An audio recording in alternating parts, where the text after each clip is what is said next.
दोस्तों इस वीडियो में मैं आपको बताऊंगा कि आप जल्दी से जल्दी लॉन्ग टाइम के लिए कैसे याद कर सकते हैं। मैंने क्लास 7th में एक एस्से याद किया था रिसाइकलिंग ऑफ पेपर पर, वो मुझे आज भी याद है। Paper is made from the pulp of the trees. The consumption of paper has grown manifold over the year. Used paper can be recycled 5 to 7 times, thus saving the tree. We should not waste paper. If we just save 1 or 2 sheet of paper every day, we can save many trees from destruction over a period of year.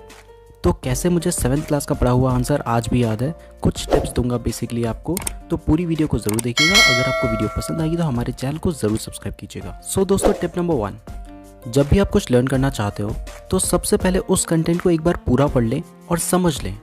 जब आप दोबारा उसे learn करने की कोशिश करेंगे तो आपके माइंड को आगे का कंटेंट पहले से पता होगा, तो आपका माइंड उस कंटेंट को कनेक्ट करता हुआ चलेगा, जिससे आपको जल्दी याद होगा। इसका एक एग्जांपल दूं तो ये बिल्कुल ऐसा ही है जैसे हम फर्स्ट टाइम किसी अननोन रास्ते पर जाते हैं तो वो रास्ता हमें काफ़ी लंबा लगता है, लेकिन जब हम बार बार उस रास्ते पे जाते हैं तो वो रास्ता हमें छोटा लगने लगता है। तो ऐसे ही जब आप एक पूरा कंटेंट को पढ़ लेंगे तो वो जो कंटेंट होगा ना वो कनेक्ट हो जाएगा आपका माइंड में और उसे समझ लेंगे। तो उसके बाद जब आप शुरू से पढ़ने लगेंगे उसको पैराग्राफ वाइज तो वो आपको जल्दी याद होगा।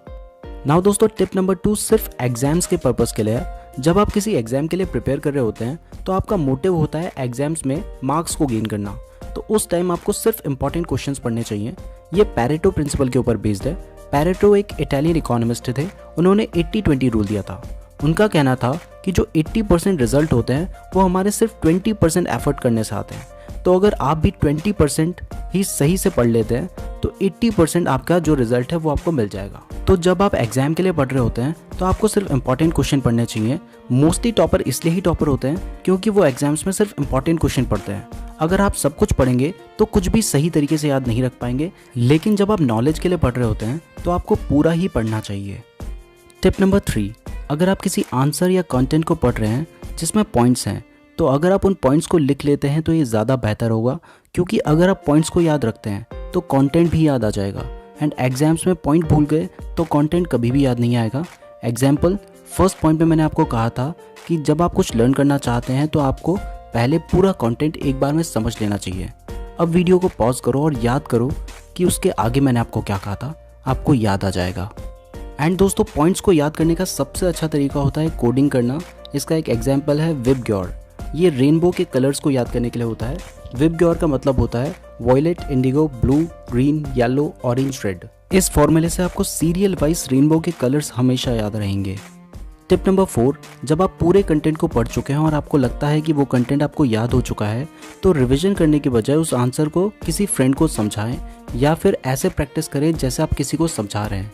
इससे आपकी मेमोरी का भी टेस्ट हो जाएगा एंड आपको पता भी चल जाएगा कि आपको सब कुछ याद है या फिर नहीं। और अगर कोई पॉइंट आप भूलते हैं तो जब दोबारा आप पढ़ेंगे तो उस पॉइंट को आप कभी भी नहीं भूलेंगे। नाउ दोस्तों टिप नंबर 5 में मैं आपको रैपिड फायर में 6 पॉइंट्स बताऊंगा।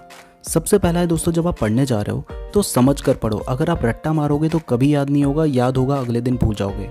लेकिन आप समझ लो कि आप क्या पढ़ना चाह रहे हो और वो कंटेंट आपको कहना क्या चाह रहा है। जब आप उस बात को समझ लेंगे और उसके बाद 1-2 बार पढ़ेंगे तो आपको बहुत आसानी से याद हो जाएगा। अगर आप रट्टा मारते रहेंगे तो आपको कभी याद नहीं होगा। दूसरा दोस्तों, जब आप पढ़ाई कर रहे होते हैं उस टाइम पे अपने मोबाइल को अपने से बहुत दूर रखो, ऑफ करके कहीं ऐसी जगह पे रखो जिससे वो आपकी नज़रों में ना आए, मतलब आपको दिखाई ना दे पड़ते वक्त, क्योंकि उससे आपका ध्यान फ़ोन की तरफ जाएगा ही जाएगा। ये मैंने प्रैक्टिस किया हुआ है यार, इसलिए बता रहा हूँ। थर्ड पॉइंट है दोस्तों, जब आप याद कर रहे होते हैं किसी पॉइंट्स को तो उन पॉइंट्स को अच्छी तरीके से याद करें। ये मैंने आपको पहले भी बताया है, क्योंकि पॉइंट्स अगर आप भूल जाएंगे तो अंदर का कंटेंट आपको कभी भी याद नहीं आएगा। फोर्थ पॉइंट है दोस्तों, जब आप याद करते हैं तो साथ साथ चेक भी करते रहा कीजिए कि जो आपने पहले पॉइंट्स पढ़े थे वो आपको याद हैं। अगर आपको याद नहीं होंगे, आप आगे बढ़ते जाएंगे तो इससे आपको कुछ भी याद नहीं होगा। तो पहले चेक भी किया कीजिए जो आपने पढ़ा है वो आपको सही से याद हुआ है या फिर नहीं। फिफ्थ पॉइंट दोस्तों, आप बहुत अच्छी तरीके से जानते हैं कि जब आप कंसंट्रेशन के साथ नहीं पढ़ेंगे तो आपको कुछ भी याद नहीं होगा। तो थोड़ी देर भी पढ़ते हो तो कंसंट्रेशन के साथ पढ़ो, ध्यान उसी चीज़ में दो। यूँ नहीं कि आप बोलते जा रहे हो और सोच कुछ और रहे हो। तो ध्यान के साथ पढ़ो, समझ कर पढ़ो। 6 पॉइंट है दोस्तों, फाइनल पॉइंट, कि जब आप कुछ पढ़ रहे होते हैं ना तो उससे पहले गोल सेट कर लिया कीजिए कि आपको कितना पढ़ना है। अगर आपने 4 पेज सोचे हैं तो फिर आप पूरा 4 पेज पढ़कर ही उठिए। उससे आपकी जो पढ़ाई होगी वो बहुत ही सिस्टमैटिक तरीके से होगी और आपको हमेशा अच्छे से सब कुछ याद रहेगा। मैं उम्मीद करता हूँ कि आपको सब कुछ अच्छे से समझ आ गया होगा। अगर आपको वीडियो पसंद आई है तो हमारे चैनल को सब्सक्राइब करके बेल नोटिफिकेशन को प्रेस करना ना भूलिएगा। वीडियो अच्छी लगी है तो लाइक ज़रूर कीजिएगा, कमेंट करके बताइएगा आपको वीडियो कैसी लगी है। आप मुझे फेसबुक और इंस्टाग्राम पर फॉलो कर सकते हैं, लिंक दी हुई है नीचे डिस्क्रिप्शन में। धन्यवाद।